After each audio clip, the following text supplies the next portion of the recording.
inches or 8 inches. More important.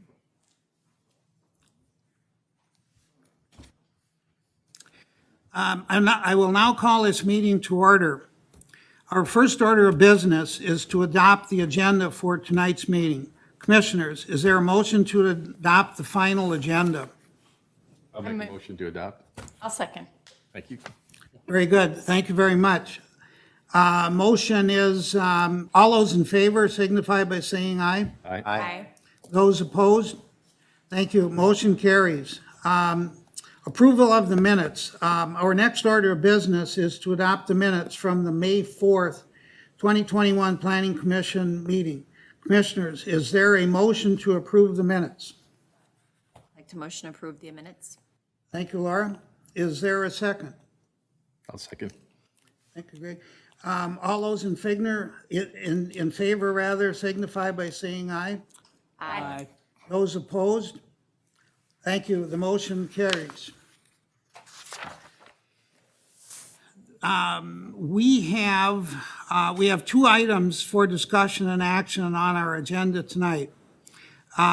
The first item is item 3.1, which is amendments to Victoria Municipal Code Chapter 107 Subdivisions.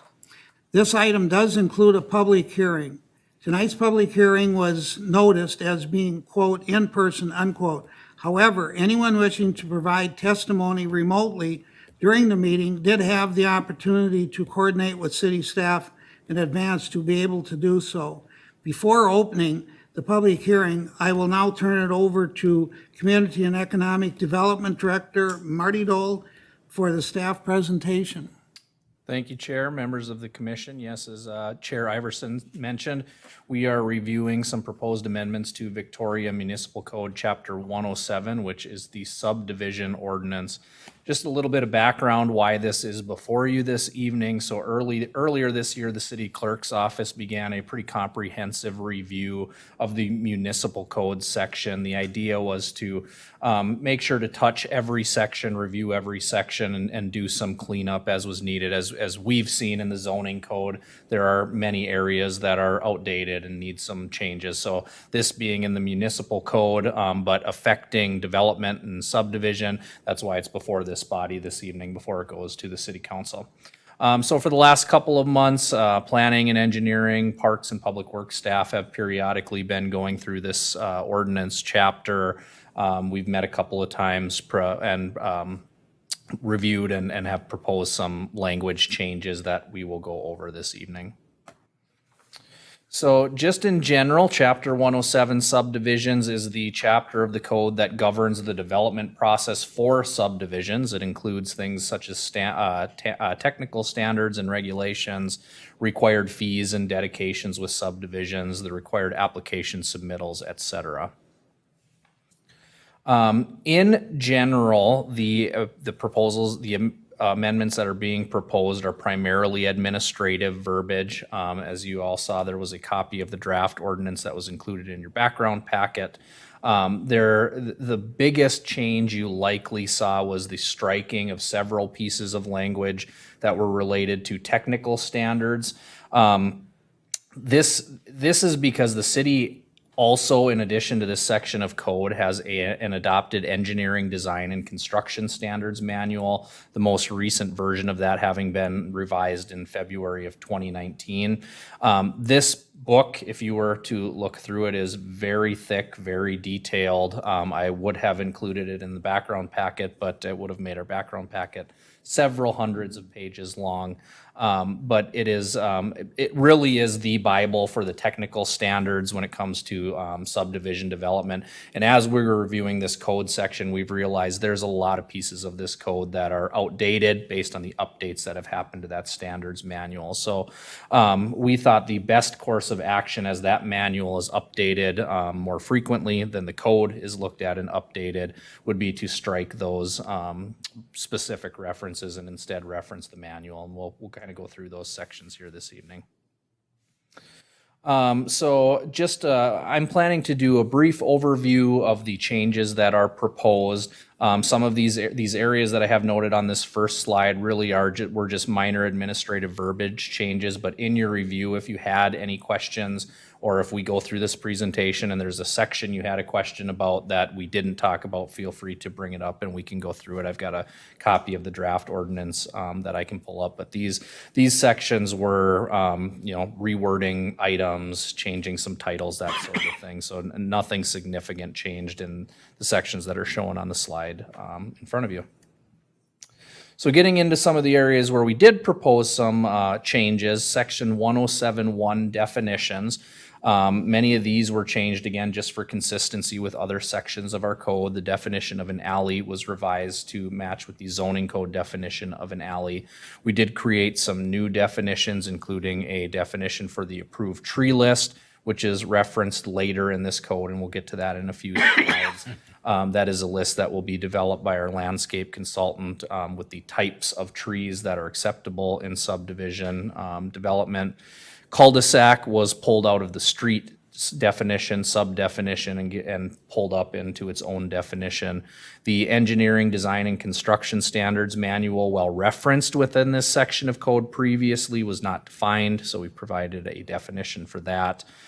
Significant tree was revised to match the proposed language in the tree preservation and replacement ordinance that we are currently working through.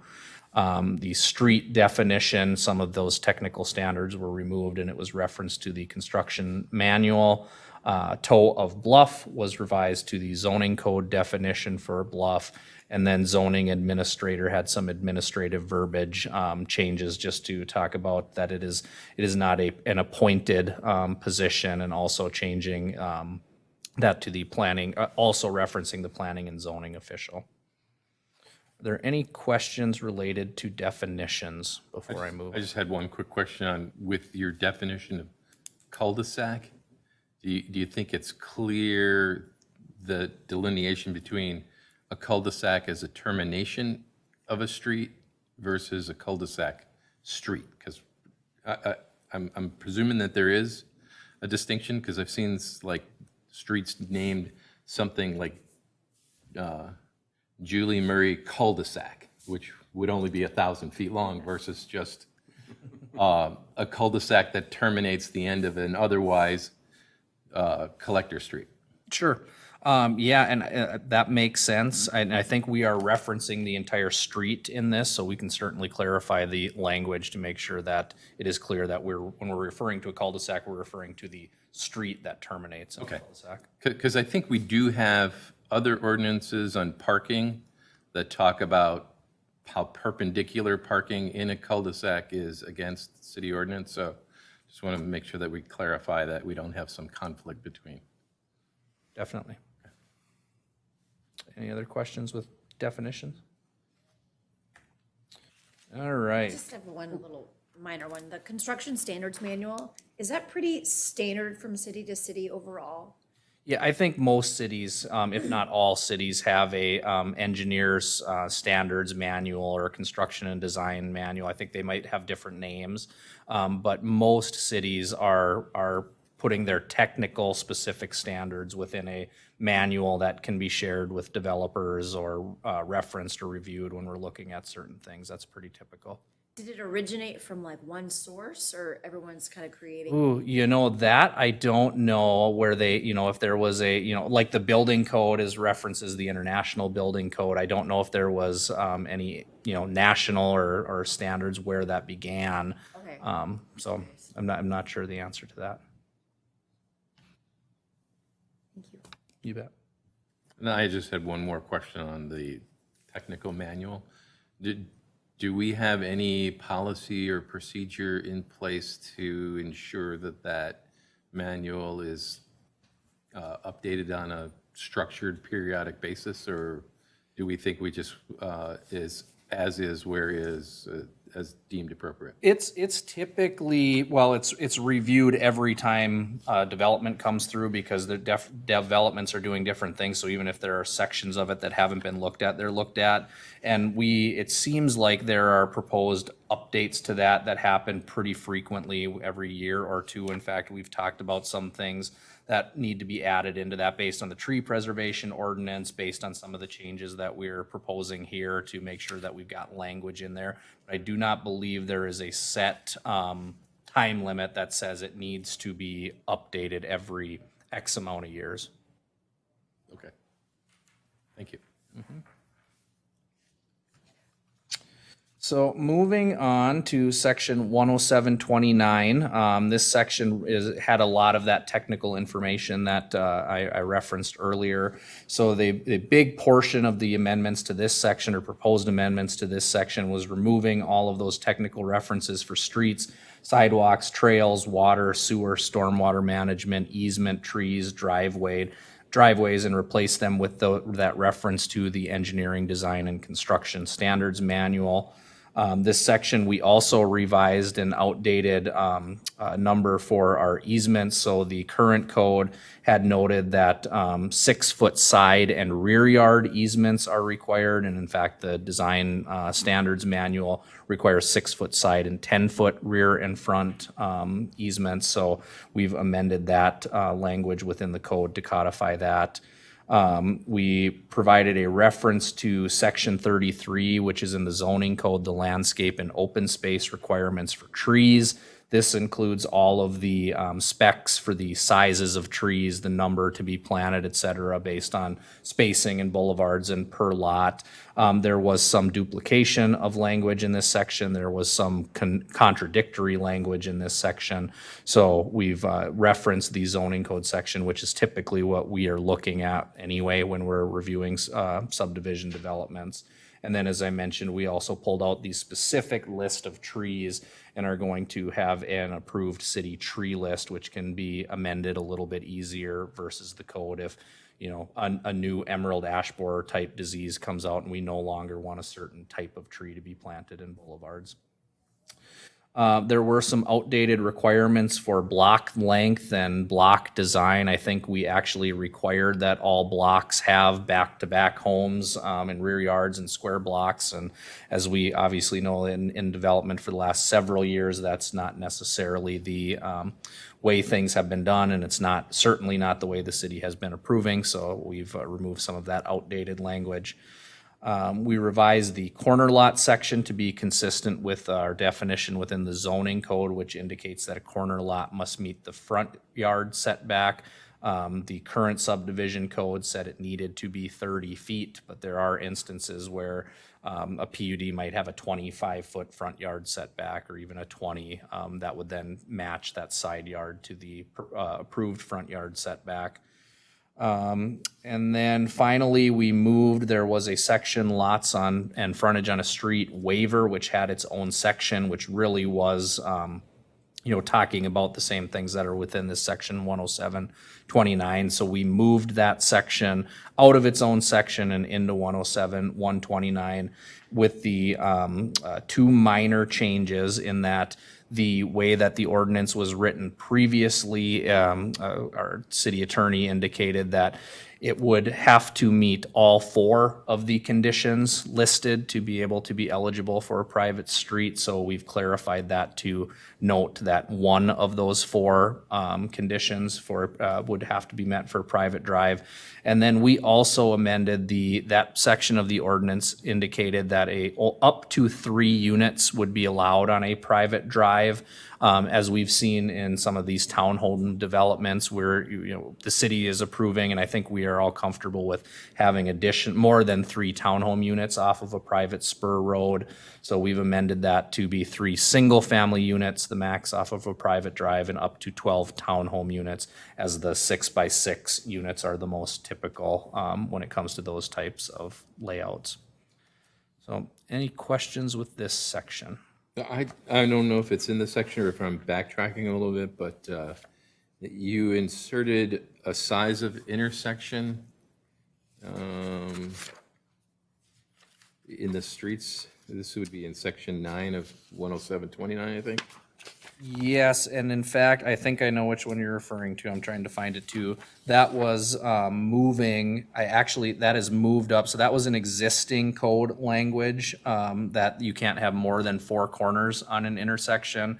That was taken out of some of the other technical standards when we were removing technical standards within here. And that's not in our engineer and design construction manual. And we wanted to make sure we didn't have a case where you ended up with 6 roadway intersections, so that's why that's in there. It's actually existing language, it was just moved into that bulleted list.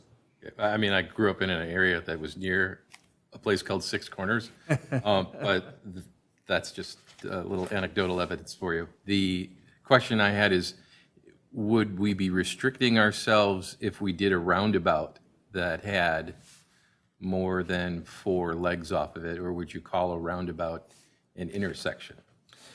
That's a good question. Isaac, do you have any, you're the traffic guy. Yeah. Commissioner Urbanski, Chair, members of the commission. I wouldn't foresee a case where there would be a roundabout with more than 4 legs, just based on MnDOT and the county standards for roundabouts. They're just not common in the state of Minnesota to have that scenario, but nor would it probably be feasible to have a roundabout with more than 4 legs, just based on the way the intersections operate. But I don't think it would be too restrictive, and it may be a case where we'd want to avoid that anyways, just to have good traffic operation on a controlled intersection like that. Jokingly, that might offend someone who's French. They seem to love more than 4, if anybody watches the tour. But I mean, I was just kind of envisioning a subdivision that gets put in where they almost have like a roundabout in the middle of it and like a gazebo, and then one leg serves off of a park and the others collect traffic. And Commissioner Urbanski, members of the commission, we do have which is standard for almost all ordinances, and I'll have to find the specific number and clause, but we do have the clause within the ordinance that essentially states that if the city council determines that something in here is too restrictive or doesn't work, that they have the ability to waive it. So that, I think, in these very unrare circumstances, but where there may be times when it makes sense, there is always that ability to have sections be waived. And if we all looked at a 6 ring roundabout and said this makes perfect sense, we'd have the ability to move forward with that. Any other questions on this section? All right, moving on to 10730, parkland dedication. So in this section, we provided some additional clarification on the acceptable land for park dedication. So specifically calling out that we won't accept wetlands or floodplain or anything that has a non-standard easement. So that would be like a large Met Council sewer utility easement that's unusable. We would not accept that for parkland dedication. There was also some additional clarification on the developer's ability to improve parkland during the development, so indicating that they need our permission to be able to, use it as a temporary stockpile or something like that, so that we can review if that's going to have a negative impact or not. We clarified that on accepted land for trail corridor, similar to the parkland dedication, that we want usable property in those trail corridors. We also clarified how that trail credit is calculated, indicating that it's the total acreage of that trail corridor. In practice, that's how we've been doing it when developers are proposing trails, but we had no code language that really said how do you decide what that credit can be. The credit is still, as it was in the previous iteration of the ordinance, limited to up to 25% of the parkland dedication, so someone cannot satisfy their full park dedication with trail. But this just helps clarify if they do provide some 30-foot trail corridors, how we're determining that calculation. It also, we struck the ability in the code that I don't know has ever been used, or at least has not been used anytime recently, to be able to pay half of the park dedication fee at time of permit. This is something we talked to our building inspector about and said that he didn't even realize that was an option within the code and would be incredibly difficult administratively if we were trying to keep track of payment of park dedication fee as permits were coming in. It also wasn't clear, did that mean with every permit it could be allocated out or at time of first permit? So again, we struck that language. And then we also clarified how the required local regional trail is credit is calculated. Again, this is something that was in the current iteration of the code, that a credit can be provided for the trail being built along a collector road or along 11 when we're asking those developers to put those in, but that there was no, it didn't say how that trail credit should be calculated. So again, in practice with those, when we've provided that credit, we've been doing it as actual cost of the trail construction based on our estimates. When we've put in trail, I think we've come up with at least currently $37 a square foot is the approximate cost to install a trail like that, an 8 foot by 2 minutes trail. So we've clarified that we are going to calculate those types of trails for credit at the actual cost. Any questions on parkland dedication? All right. Moving on, so the next few, we only have a couple of changes in each of these sections. 10756, this is the area that talks about sketch plat requirements. We added proposed trails and sidewalks as needing to be included on sketch plat. Again, in practice, 99% of them are including them, but it was for some reason not on the list, so we added it to the list.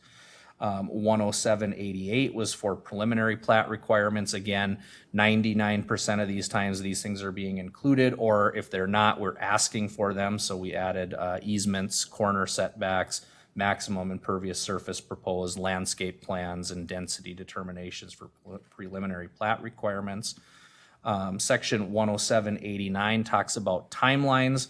So this was increased based on the statutory requirements that the city council must act within 120 days on a preliminary plat unless the developer chooses to extend. So we increased the time for the planning commission to be able to act on those from 45 to 90 days, as that still provides 30 days to meet that statutory deadline. And it provides a little bit more flexibility on the staff level to not have someone pointing to an ordinance that says you need to hear it within 45 days when statutorily we don't.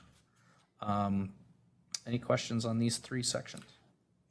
Has there been any feedback from developers on the time frame? I mean, that's actually spread out. Yeah, Well, yeah, and it was a relatively recent, I believe, statutory change that extended that to that the city can unilaterally. It's still a 60-day review timeline, but the city can unilaterally extend another 60 days. Okay. So for all intents and purposes, it is a 120-day review period. That being said, again, in practice, we do try to beat that review period. We're typically bringing applications to this body within 45 to 50 days in most cases, but it does provide then that flexibility in instances potentially where we are right now, where we have 4 open applications and need time to review, and statute allows us to have a little more time to not have a contradictory ordinance clause. makes sense. All right, section 107, 108, this is in the final plat section. So we increased the time for a final plat to be submitted after a preliminary plat from 6 months to 12 months. Again, this is, we ran into this issue with the previous Marsh Point, now Laketown 17th, which was recently approved, where they had some extenuating circumstances with the adjacent development where they weren't able to bring their final plat forward. And then what we end up doing is bringing extensions forward, to the council to extend for at the 6 month period, and then it's extend again if needed. So we thought that extending that from 6 months to a year before you need to bring an extension forward made sense. And then we also increased the time for recording of a final plat from 120 days to 1 year as well. we've had, and this was more, this happened with a minor subdivision. Typically, the large developers are recording quickly because we won't allow them to start working until recorded. But we've had this instance in a minor subdivision where we had a final plat that was not recorded within a year, so we were in a little bit of a situation. So that was the thought process behind extending that to 1 year. But again, in practice, the large developers can't build until it's recorded, and they're trying to record as quickly as they can. Section 10730, again, this was some of those design and construction standards, so we've referenced those when as it relates to pavement that's required. We've also revised the terminology of drainage in this section to stormwater management facilities, which is the more common terminology today. Section 107.184, it was another reference to the city's adopted design and construction standards. And then section 107.185, minor subdivision, was amended from a maximum of 2 lots being created to be eligible for a minor subdivision to a maximum of 4 lots being created for eligibility for a minor subdivision. Again, I think in practice, and this was prior to my arrival here, that's what has been done. I know we had at least 2 3-lot subdivisions that went through that minor subdivision process versus a full platting process. As you know from the city lot that we minor subdivided, that will still come before the planning commission, but when it's allowed to go through a minor subdivision process, it doesn't have the as extensive of submittal requirements as a full platting process. So we felt that if you're creating 4 lots out of a property, that process is reasonable.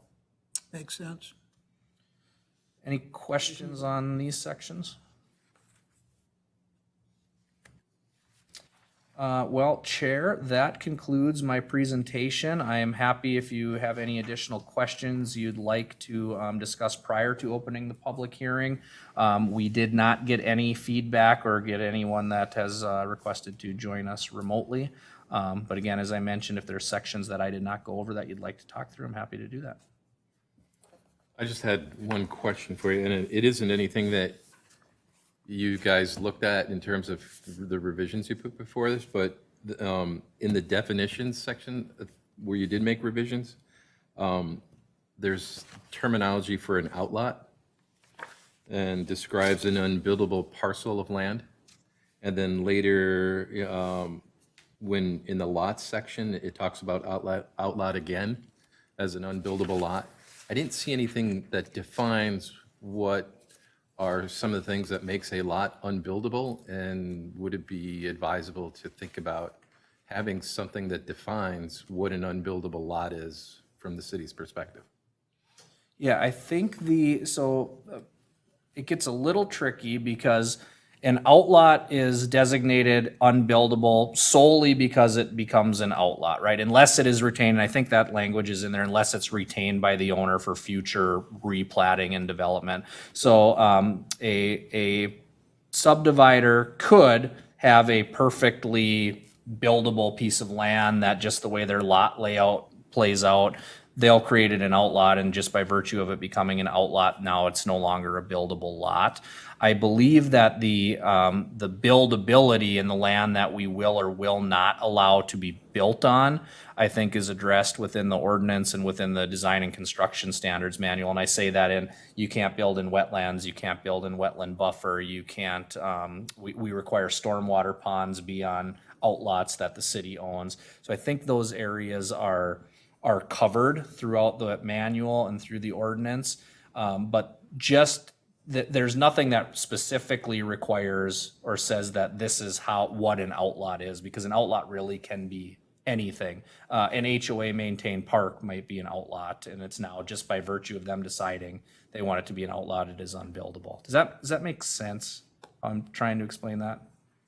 I mean, I think we've given rise to the things that create outlots, but like the term unbuildable suggests that there's some structural element, like we can't bring sewer and water to it. We can't, there would be, I saw something about bluffs. So if something has a bluff, then meets the bluff requirement, that might make an unbuildable lot.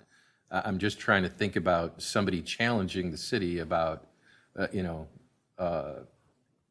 a dispute about a particular lot and say that it's unbuildable, and you don't have a defined, unbuildable definition. I think it's because the process isn't defined.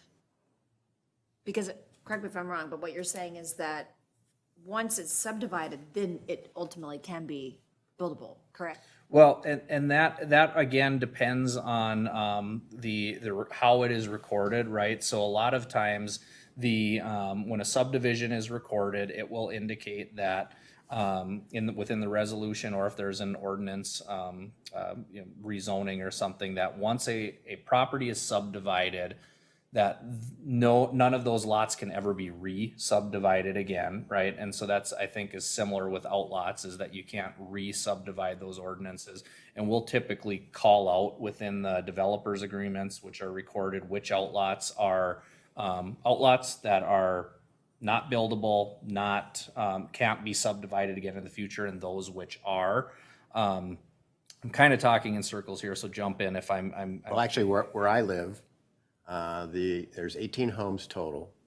The first 15 homes were subdivided, and an outlot was created that backs up to the memory care facility at the corner of Bavaria and 18. So that outlot was unbuildable as a street, but then subsequently, and I don't know if the time was a couple years later, they then subdivided those into 3 lots on a private road. So it was an outlot, then became subdivided, but yet there are a couple other outlots like behind me that are part of the Minnehaha watershed district. So there's a case where it was an outlot, then it got subdivided later.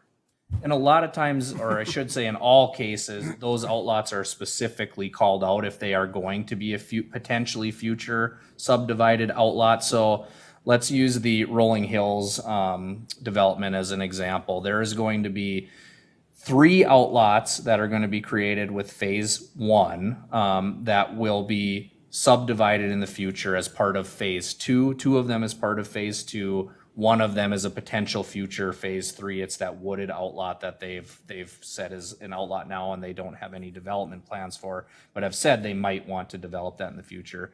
So within the recording documents and within the development agreement, it's going to call out outlot X, Y, Z are to be deeded to the city as unbuildable outlots.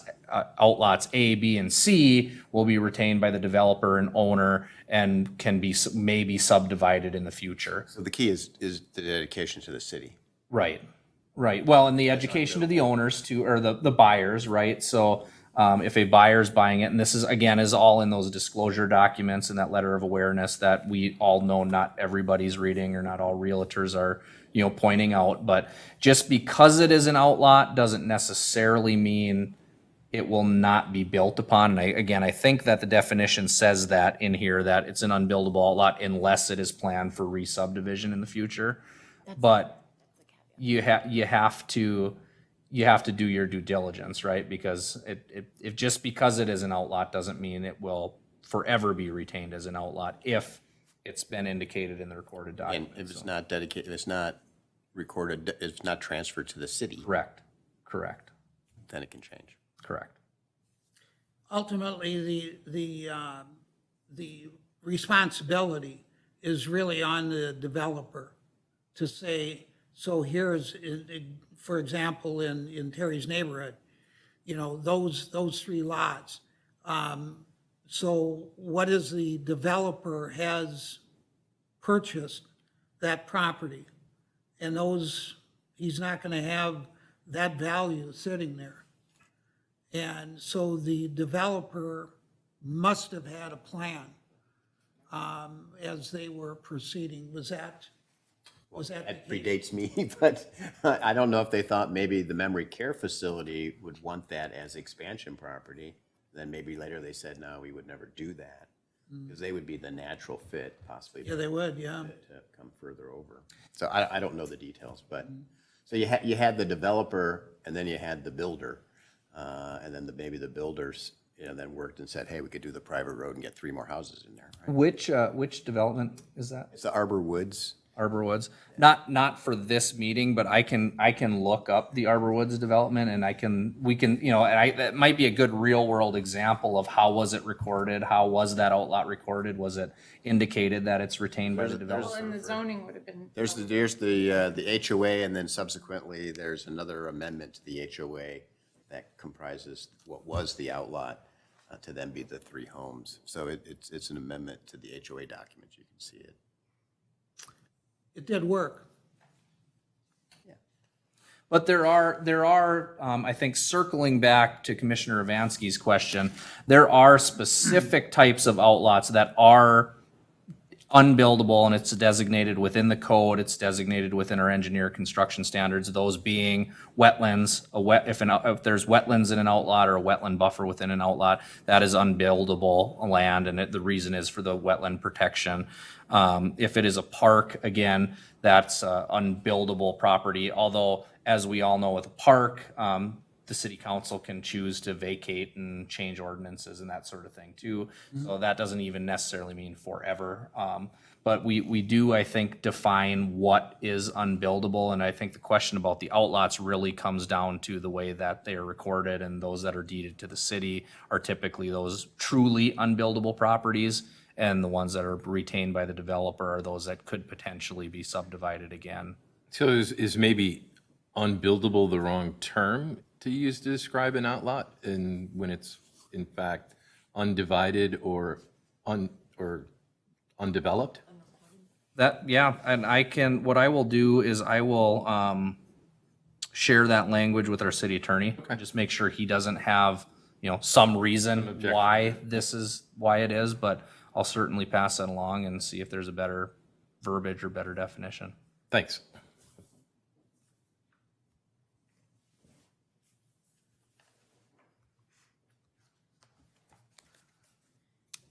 Any other? Any other thoughts on it? Very good.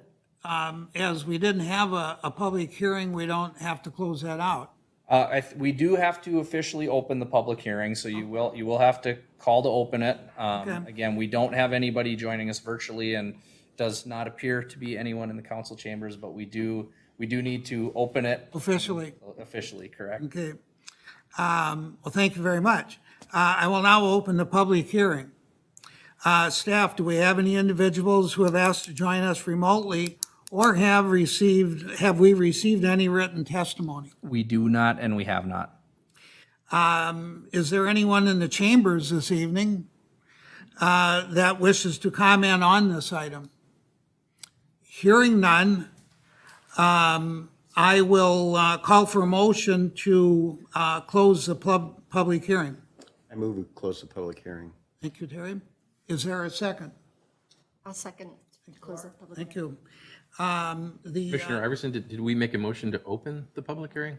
You do not need, just as a point of clarification, you do not need a motion to open the public hearing. The chair can open the public hearing when he's ready, but we need a motion to close a public hearing.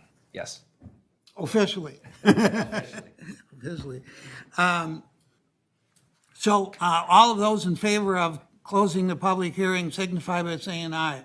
Aye. Those opposed? Thank you. The motion does carry. And is there any other discussion on this motion at all from anyone? I just have a quick question. So I know that you're reviewing the different municipal codes. Is the plan to visit parking and the different zoned uses coming up in discussions in the future? Yeah, Commissioner Moore, Chair, members of the commission, as you'll recall, last fall, we did an introductory kind of discussion on our downtown parking ordinance. Are you downtown or residential? Yeah. Yeah, so we did an introductory discussion on that. We currently have a council workshop to try to get additional direction from the council in August. And then after that council workshop in August is when we will be bringing this back to the planning commission. I anticipate like shoreland ordinance and like tree preservation ordinance. The parking ordinance is not one that we will be bringing to you for the first time with a public hearing and asking for recommendation like we did with this one. But in August, we will be picking it back up We'll again. start it. Yes. Time. Real good. Any other discussion on the topic? Hearing no other discussion, I will call for a motion to approve the motion. I'll move that the city council approve the proposed ordinance amendments to the City of Victoria Municipal Code, Chapter 107, subdivisions as presented and discussed. Excellent. Thank you, Commissioner Murray. Is there a second? I'll second. Thank you, Greg. The motion has been made and seconded. All those in favor signify by saying aye. Aye. Aye. Those opposed? Thank you. The motion carries. Our next item on the agenda is item 3.2, which is the draft tree preservation and replacement ordinance discussion. I will now turn this portion over to Planning and Code Enforcement Technician Isaac Peterson for a staff presentation. Thank you, Chair and members of the commission. As the Chair mentioned, we're going to be going through another round of discussion on our tree preservation and replacement ordinance update. So currently, and as you'll all recall, we have an amended draft code. Since our last discussion, staff has updated the draft code language per the commission's May 4th direction.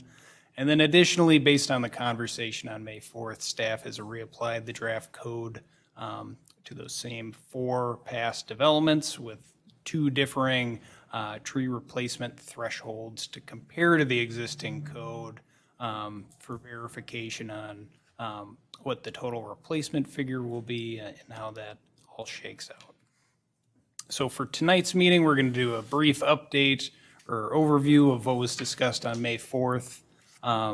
Conduct a discussion and overview of the tree replacement analysis and comparison that staff has performed, and then hopefully determine what the appropriate tree replacement threshold or would be, or if any other alternatives should be considered based on the commission's discussion. So as you'll all recall, on May 4th, the commission reviewed a number of draft updates to the tree preservation code, including amendments to section 105-107, 105-70. Those include the 2 credits that were introduced to the draft code language, along with section 105-73, which was an exception section. That meeting, the commission generally concurred with that language, and it was incorporated into the current draft. Additionally, the commission asked staff to conduct additional analysis of the tree replacement thresholds, perhaps including an option that requires additional tree replacement. At that last meeting, the general consensus was that the figure that was shown in the draft code language was a bit low for requiring replacement, along with some revisions and amendments to section 105-105 to better define remedial action. So tonight, we're going to go over some of those more minor updates noted on the screen, and then walk through what the alternative replacement figure is and how that stacks up with the past draft language we've used along with our current code. So as noted, and I'll apologize, I noticed this afternoon that an update to the draft code that was included with the packet wasn't reflected within the copy you all received in your packet, and didn't re-upload. So I'll apologize for that. But the current draft does have an amendment, as discussed and brought up by Commissioner Vansky at our last meeting, referencing for both developers and subdividers additional remedial action that may take place if individual or group fails to apply for a permit for tree removal and replacement. So that's shown for developers and subdividers here. And then for homeowners in section 105-105 in red below. Then additionally, one call out that was added, although a table was not included within the draft code language that you received, staff wanted to point out, once all is said and done with this draft update amendment to the code, a feature that was helpful in the prior code was basically a table that outlines procedure for administering the code for both applicants and the city in reviewing a process. On the screen here is a screenshot of what that looked like. So once all is said and done with this draft code update, staff would intend to create a procedural table to walk through the steps with an example of how to apply for a permit or apply for a development proposal with tree replacement. And that'll come to greater fruition once we determine some of the requirements of the code within our draft. Isaac, if we could back up to the, Certainly. I think where we were last meeting was, what I wanted to bring across was for item 5, to bring that piece up into failure to obtain, and forcing the remediation to be something that will be always done. So you move, it would be something along the lines, failure to obtain a permit shall be the cause for the city to require remedial action in accordance with section 105-106 article and perform any or all of, and then 1, 2, 3, 4. Certainly, Commissioner Vansky, members of the commission, if that is agreeable, staff can certainly incorporate that into the code. I think just looking at the code, I think there's some inherent flexibility based on a case-by-case basis on what actions to take. I don't see why that action wouldn't be taken, but certainly noted that it can be the starting point, so to speak, for remedial action. Yeah, I mean, I just see it as if somebody doesn't want to, do the right thing and go to the city for a permit, and then they, start doing things that the city does not like out of this whole policy, that remediation would be something that the city would definitely say we're going to do. And in addition to that, forcing remediation, then there might be other consequences beyond that. Certainly. So that is step 1.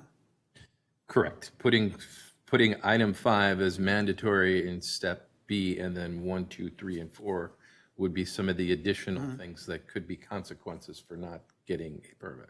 Which essentially emphasizes. Yeah, The actions. right. You're covered because it does say any or all of the following actions, so it does still provide the flexibility. Yeah, members of the commission, I believe just because this was structured on the past code, my impression on how it's been administered and probably the fallback to why there's slightly nebulous language on selecting which, my guess would be that it would be for the case where someone genuinely just doesn't know that they need a permit for the work that they're performing. So it provides that discretion in that sense. Now, that being said, staff doesn't always like being put in a position where we have to pick and choose what actions have to occur or not occur, or we want to be uniform on how we're administering code, so.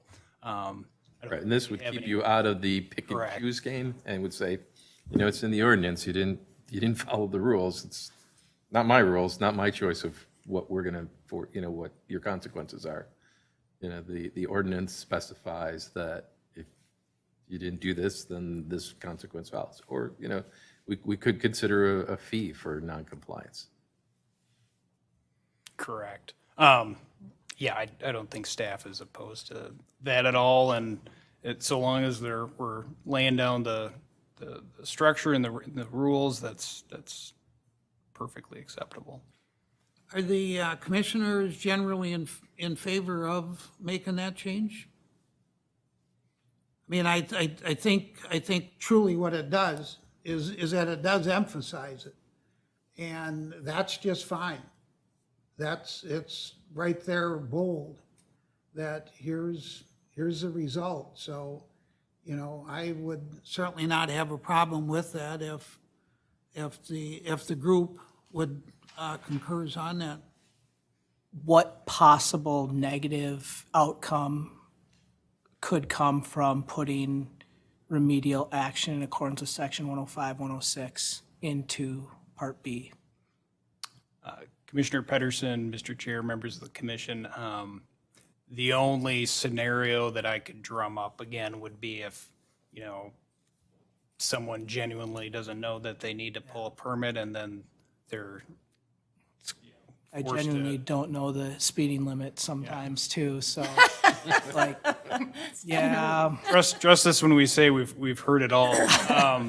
But, Well, thank you. I'm trying to see how Yeah. it could have a negative impact on us, and I can't find one. yeah, I mean, really, the requirement would just be based on the code language that's referenced, is to plant more trees. They'd have to replace the tree. Correct. Essentially, it just says, if you don't get a permit, you'll have to replace the tree.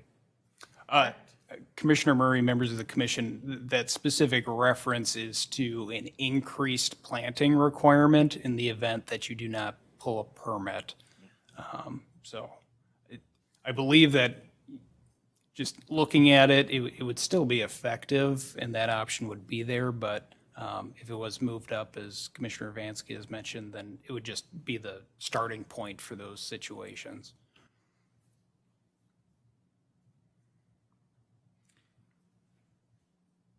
Any other discussion on that?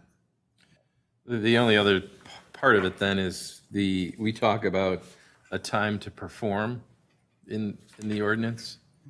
And the time to perform is predicated on when you get the permit. So if somebody doesn't get a permit, they start removing trees, and then we're gonna say, you need to replace trees. We don't have a definition from that point of when you're gonna replace the trees. So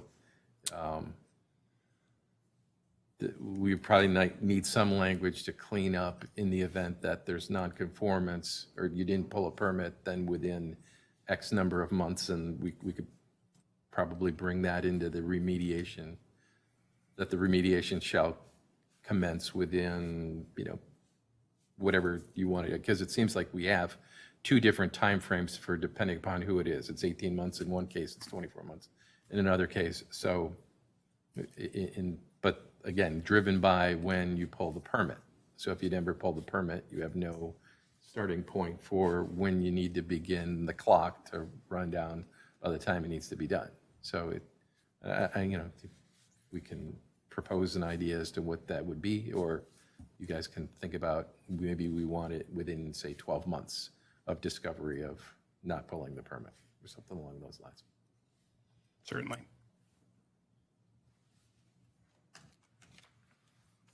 Do we have any other thoughts or comments on that? And staff can certainly incorporate those ideas into a, I have just a question, a simple question.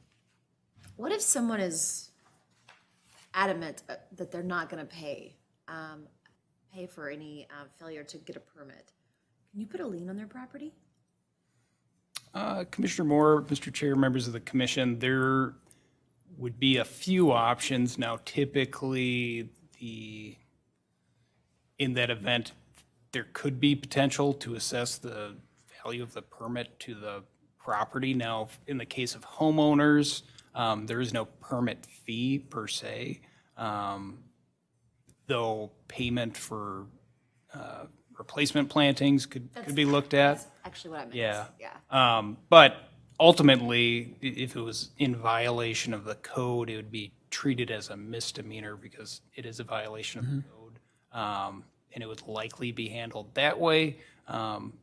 Based on how that shakes out, there could be remedial options based on what the court says in that event. Does that make sense? Yeah, thank you. Any other questions? Well, we haven't had the language so far, and how many issues have we had, I guess? Commissioner, We haven't had this new language, but how many situations would it have resolved if we had had it? Commissioner Schwarting, I don't have a huge depth of knowledge time-wise because I haven't been here that long, but off the cuff, I haven't read through any major cases, although I'm sure there may be something that I'm missing, but I haven't seen an event where someone has failed to pull a permit and then staff has not been able to reach out to them and rectify that with, just communication and going through the steps to go through that permitting process.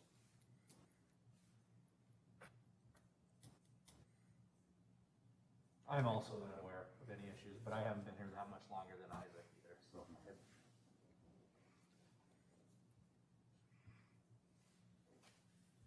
Any other questions or thoughts? All right. Were there any thoughts or questions on the homeowners and developers and subdividers procedure? Or is that an item that the commission is open to including within the draft ordinance? I think it's really helpful. Yep. I think it adds a lot if you're reading through this, because a lot of times you're reading the code and you're like, that doesn't make sense. And then you read this and you go, oh, okay. That's the context. Yep, I think it makes it's a real difference for, especially homeowners who's not somebody who's a professional doing this. And so many times when, whether it's staff or residents or whomever looking at a code that was enacted several years before they're actually using it, sometimes we like to have the intent of the code and how it's supposed to be administered right in front of us, so there's no room for error or questions about it. So I know that we've looked at that with our current code, just to, if there's some questionable language or unsurety, we had it right there within the procedural table to know where to go with it. But I don't really need a permit to take out box elders, right? So would I not even have to list them? They're obnoxious weed. Commissioner Schwarting, correct. They're currently and proposed to be exempt from removal requirement. Although it's still helpful to have indication of where they are to know that in the event. In my calculation, I see like 38-inch box elders. I mean, so that's in the calculation here, but they don't mean anything in the calculation, right? Correct. Just the example, maybe eliminate Yeah. box elders because they're not gonna, I, shouldn't matter. Commissioner Schwarting, I would surmise that it was included either in error or at a time prior to box elders being poorly looked upon. This is the current table Correct. that's in the code that we would revise based on the direction of the commission for the ordinance. So what you are reading is what is currently in code, and yes, would not be applicable as we move forward. Okay. And it certainly won't indicate box elders on it. So then, moving on, one of the sticking points from our last meeting and discussion was the replacement percentage and how that stacked up with existing code language and what the existing code requirements are. Kind of from the jump, we were using 25% or less of a site's total existing significant and heritage tree diameter inches to be performed without obligation of tree replacement, and subsequent removal above that percentage would require replacement. So everything beyond 25% of total site removal would require tree replacement. That was derived from reviewing Market City codes in staff's observation through the times we've looked at what cities that use this similar system use. They either landed on 20% or 30% for that figure. So I think we said early on as a placeholder, we'd look at 25%, and because it's kind of split in the middle there, and see where that shakes out. Based on our last discussion, that I believe the consensus of the commission was that seemed low. So as a remedy to that and as an alternative, staff applied the same code language, but adjusting that percentage figure down to 20% to thereby require more replacement. So applying that to our same 4 past developments that we looked at for reference, we've included a baseline figure of what the development conditions are. And again, we looked at Hawks Point, Rolling Hills, Meadows of Wasserman Lake, Laketown, and Laketown 12th. Those 4 developments were used for analysis because they all offered pretty different conditions tree-wise, ranging from a large quantity of trees with a mix of smaller deciduous trees or larger trees with many trees on site. So that's kind of why those were selected. Now, when we applied that 20% draft code figure in comparison to what we looked at last week and the current code, it did offer a significant increase in a requirement that was either comparable to what current code is or more so, while still offering a benefit for development situations where those larger heritage trees, 32 inches in diameter or greater, preserving them or saving them still did offer a benefit. Ideally, using this draft code language, that's something that staff would want to work on with developers, where we can indicate to developers, these are areas with larger stands of trees that could be saved, and there's a benefit to doing so. And then additionally, as discussed in the last meeting, with the 25% tree replacement threshold, it was a significant reduction compared to current code. Staff's general feeling is that that 20% figure does offer the same, if not greater, requirements for tree replacement, kind of walking that line of, or finding the middle ground of what we currently have, enhancing that and building off of it with some incentives as discussed by the commission. So Did the Meadows of Wasserman Lake do a clear cut? Commissioner Moore, yes, the site was cleared of trees. Based on the analysis that was done at the time, it was clear cut. Now, those trees were predominantly smaller in size. I looked into this pretty deeply because I thought for sure some were saved in that wetland area that's to the east of the development.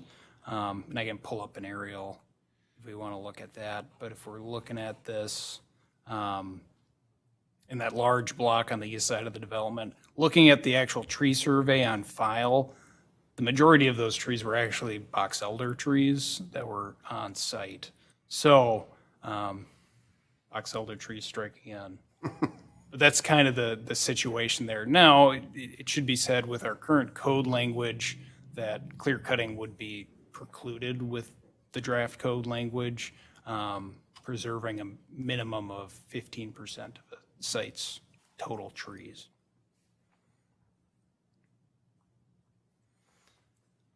With any questions or thoughts, or does the commission have a preference or feel if this figure is in line with what you all were thinking, or if staff should pursue alternative Like, the language. 25, was clearly way too far off. So I think the 20 is much more reasonable. There was another parameter we were talking about, but you didn't think it was going to have any significant difference. Was that the diameter of the trees to adjust that? But Commissioner Shorting, Mr. Chair, members of the commission, I think what we're referencing was the trees that were added to the significant tree definition, and those were trees 6 or 7 inches in diameter. Currently, with the existing code, the minimum size for a significant tree is 8 inches in diameter. So is the inclusion of those additional smaller trees. I've added this to this table just for reference. Part of what was relayed to the commission was staff didn't see a huge impact, plus or minus that. Now, for Lake Town 12th and Rolling Hills, there weren't trees of that size noted, but it's unclear on whether they were simply left out because they weren't 8 inches in diameter, or there weren't. I would, from what I've looked at, about, for any specific size of tree, about 10% of them range from, 1 to 4 inches, and then it is a kind of a sliding scale on how many of each. But mostly when we look at existing agricultural land or not vacant, but open land that may be developed in the city of Victoria, the majority of trees that aren't really small are about 8 to 14 inches in diameter. So that's kind of the backstory on that. so you don't think we would need to consider the 6-7 inch trees? It doesn't move it much? Or? Commissioner Schwarting, members of the commission, I'm not sure that the impact would sway either way significantly. I don't think staff has a issue with including them. They are included within this calculation or analysis that you see before you, but it's not causing a huge influx of additional trees regardless, just based on the developments that we looked at.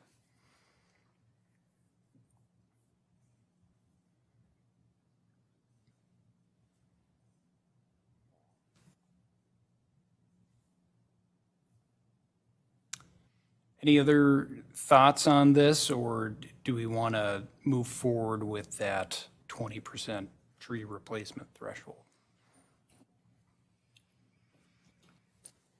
I'm good moving forward with it, but are we addressing what a heritage tree is here later on? Because it kind of wasn't in the packet.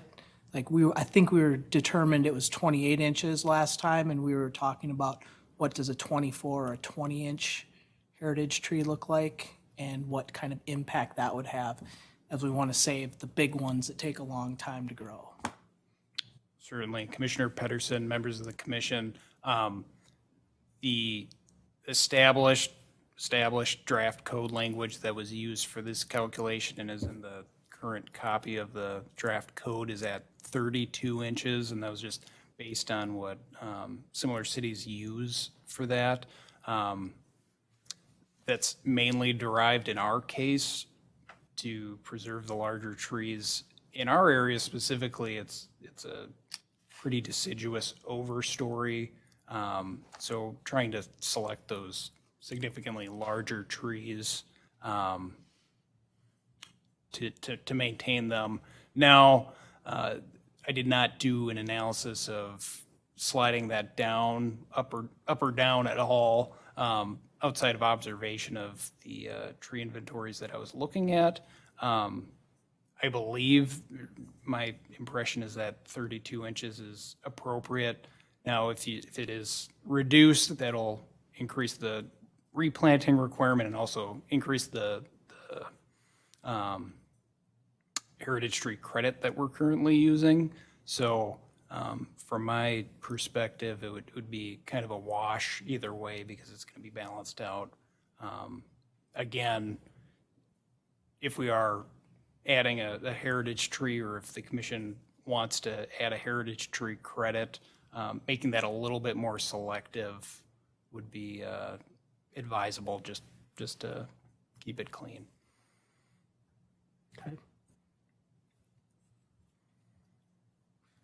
Any other thoughts on that? I'm supportive of the 20%. I am as well. Yeah, I like the 20%.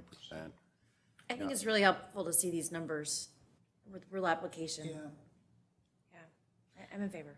Yeah, I certainly think 20% makes, is the only way to go in the scheme of things. I think certainly the growth of trees, that takes a long time. Certainly. So, I heard a lot of negative comments about the development taking the trees off of 11 just recently. Like, a lot of people were shocked at how many trees came out. So I think the residents of Victoria are here because they like the bucolic nature of some of our community, and they want to, preserve that if able. I think this would make the residents of Victoria happier than the 25%.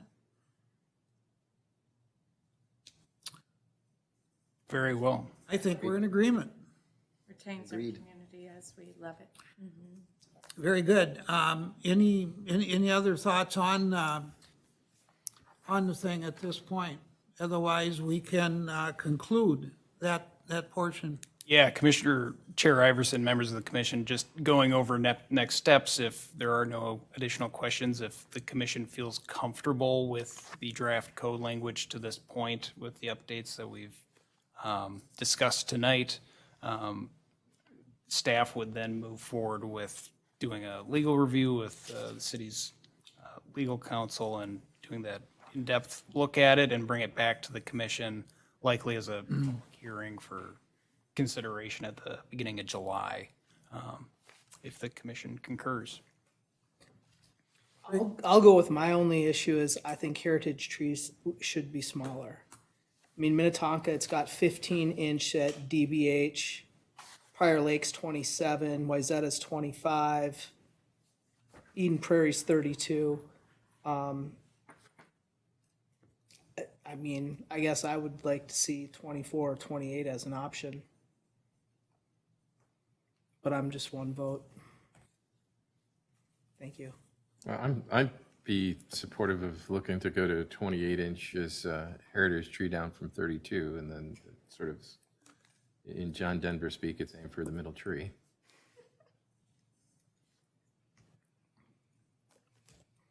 We could probably Yeah. do a comparison of 28 and 32 when we bring it back for the public hearing, and ultimately the decision can be made at that point in time. Certainly, Do you commissioners. want to do 24? I thought I heard 24. I mean, I don't even, honestly, the comparison shouldn't and doesn't affect me. It's not gonna make much difference for the developers. It's just preserving some of the bigger trees in Victoria for everybody else who's living here. So I don't necessarily need to see a comparison. I just wanna see like, who's gonna be turned off by it? Is it gonna stop anything? Are developers gonna say, oh, we're not gonna develop in Victoria because we have to save heritage trees at 24 inches and we get a credit if we save everything above that, where we can build without that type of a credit and not have to worry about it in some other city.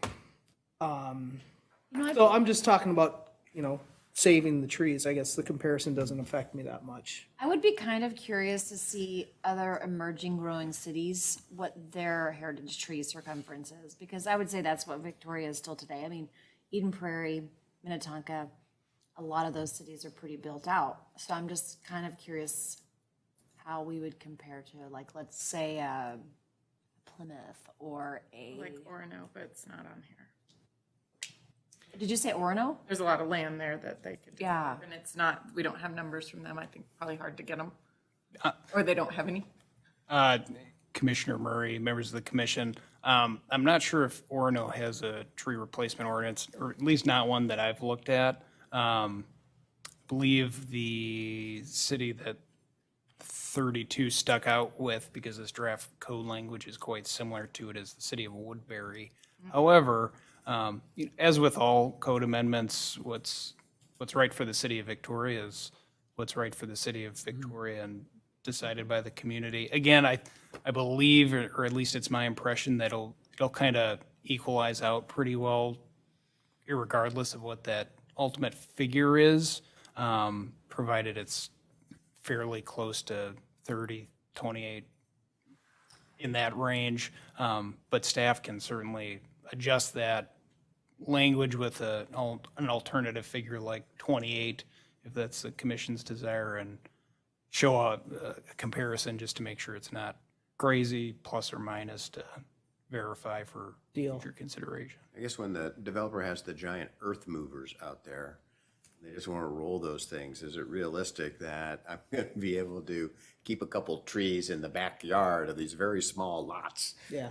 Because you can't have them in the side yard because there's not 8-yard enough side room to yard walk between the two houses. So Right. it's got to be somehow in the backyard or something. And but then if you had a smaller tree, maybe I could work around that a little bit more. But I'm just is it realistic? Because you watch those big earth movers, and it's like, hey, they're just going to. I think it's realistic in the planning stages, because they look at the entire lot that they're purchasing and they say, okay, we're gonna plan and develop this lot, so all of these trees are clustered here. Can we keep this as parkland or something like that and develop around it and have our architectural plan cover the more cleared spaces? So they do kind of take, as a developer for 20 years, you take it into consideration. Now, you don't like say, no, we're not going to do that typically, because once you're down that road, you're not looking at the tree necessarily plan until you're negotiating the land price. And it's kind of, the train's left the station most often at that point. Commissioner Schwarting, members of the commission, usually how that process plays out is when we're at the sketch plat or preliminary plat stage and we're looking at the tree inventory. If it's not included within the landscaping plan, staff will work on identifying those kind of clustered areas with larger trees. Now, in the case of Rolling Hills, which the commission recently looked at, there's several of those locations that were picked out, where then as staff goes through the kind of field visits for grading and those instances, the preserved trees are roped off with high-vis orange fencing along with silt fencing, which is usually by it to call out, hey, we're not grading past these trees. And hopefully not destroying the roots and stuff. Correct, the orange fence at the drip line of the trees. So that's kind of how that shakes out. We've spent some time in Minnetrista, just out off of 7. And that's one of our competitors, is how I would view that area, that the developer will either look at Minnetrista or they'll look at Victoria. And I think it's amenities, and I think trees are very much an amenity to a development. And, you know, I'm, one area in particular, I looked at it when they were originally planning on building a house out there, and it was pretty much clear cut. And it doesn't look good, you know, at this point. I mean, there's, you know, the landscaping has been done, and there's, you know, the smaller trees that are planted and all. But it's pretty barren, and I think it would seem to me that you know, we're in a very competitive market for development at the same time. So the more appearance, the more amenities that we can offer, that's what we want to accomplish here in development. And For sure. so, Pool. I might take a pool over some trees. I don't know. Then I don't have to rake. Careful with your pervious area now. Well, it's gonna be a HOA maintained. HOA, there you go. HOA maintained Olympic pool. Yeah. Yep, very good. Is there anything else that we want to cover on this? So I can conclude this discussion then on this item. Moving on to miscellaneous. The council meeting schedule, there was a couple that were missed. And so at our next meeting on the 14th, or on the 15th, I will have attended the meeting myself on the 14th. So I will do a review or a response to the city council.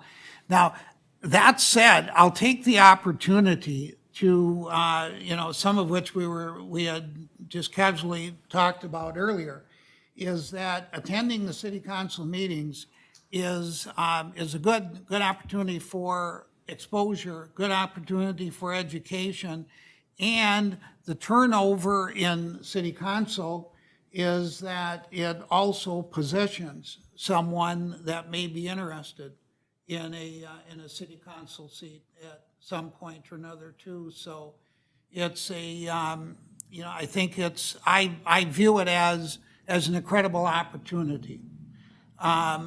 I'm not going to do that myself personally, but I would recommend to everyone else that they do. I have a long history in Eden Prairie of attending city council meetings and being involved. And the learning cycle is pretty remarkable. So is there any other miscellaneous items that anyone has? None from staff. Superb.